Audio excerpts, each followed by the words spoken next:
Good things, Delmarva. Welcome back. My next guest inspires today's youth to get back on their feet, stand up to bullying, and battle depression while living lives free of alcohol and drugs. He does that through motivational speaking, and he joins us this morning, Mr. Jeff Bearden. Good morning and welcome. Good morning. It's a pleasure to be here. I mean, it's a mouthful in terms of what you are trying to do through your speaking for kids. Talk a little bit about the mission and just what the purpose of Jeff Bearden is these days. Well, a lot of it for me is just the fact that when you sit and look at what's going on in teens' lives now, it's so much different than when I grew up. Yes. You know, so I mean, what with the internet and everything else, the internet's created a whole new monster, and it's good and bad.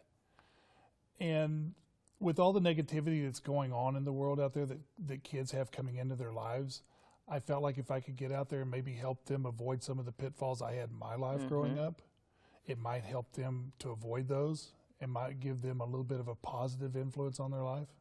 Now, we're talking about teenage. What's any preference, or do you get them at middle school or even younger now? Usually middle school to high school and early college is where I like to speak. Okay. Because I think they understand a little bit better and stuff of what's going on. Sometimes my message is a little too much for elementary schools to really grasp. Okay. But your middle school is where they say most of the bullying actually begins. And it's like 45% of the bullying starts in middle school. So that's kind of the breeding ground for it.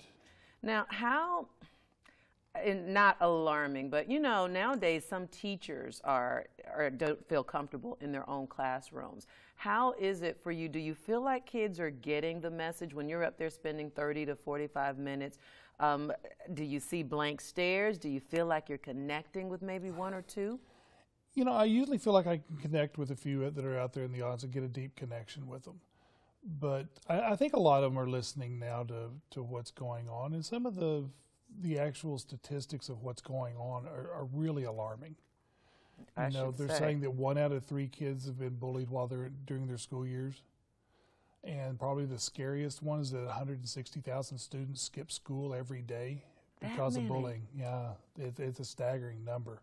Now, when I was talking with your PR/lovely wife, some of the things that she'd sent me and talked about in terms of what you like to discuss with kids, and these are heavy-duty topics, talking to kids about how to understand, disarm, and deal with bullies.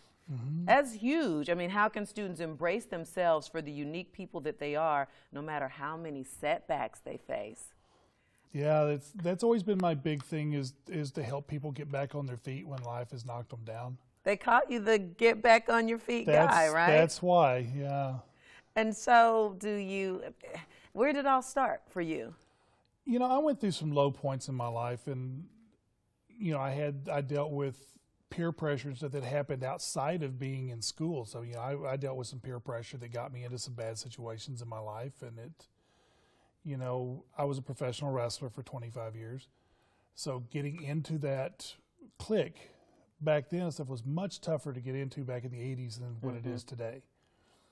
But you had to be able to fit in once you were there. And one of the big ways that you fit in and stuff was, you know, how much you could drink. Right. And because of that, it kind of led me to a little bit of an alcohol problem at one point in my life that I came through that. And then, you know, living in South Africa, you know, I got involved with another group and stuff when I started bouncing over there and got introduced to cocaine for the first time. So I've been through the drug problems and I've been through the alcohol problems, and I really want to be able to talk to kids and help them avoid those pitfalls that I ran into. Now, are you that transparent when you are talking to kids? Yes. Do they appreciate it? I'm sure they're like, no, you know, there are questions. It's hard for them to grasp sometimes because, you know, they see you now. They see me now, and, you know, the fact that I was a wrestler, and it's like, oh, you couldn't have been doing all that kind of stuff. And the behind-the-scenes stuff that goes on, especially in the wrestling industry, that people don't really realize. And I didn't get caught up in part of that problem as far as all the pills to get up in the morning, pills to get you through matches, and pills to help you sleep. I didn't get caught up in all of that. You know, I got caught up more in just the guys being good old boys instead of drinking. Right. So tell me this. You were saying that your dad kind of saw this message in you even before you had decided to walk in it, even if you kind of knew it was there yourself. Do you use even that to kind of encourage kids that there's a future for them? I have, and it's one of the things and stuff that I usually include in some of my speeches.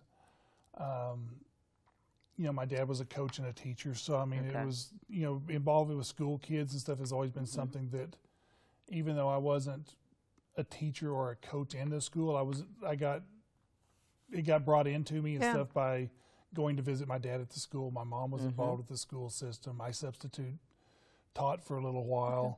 So I mean, I was around it. So I kind of have a soft spot for the teens.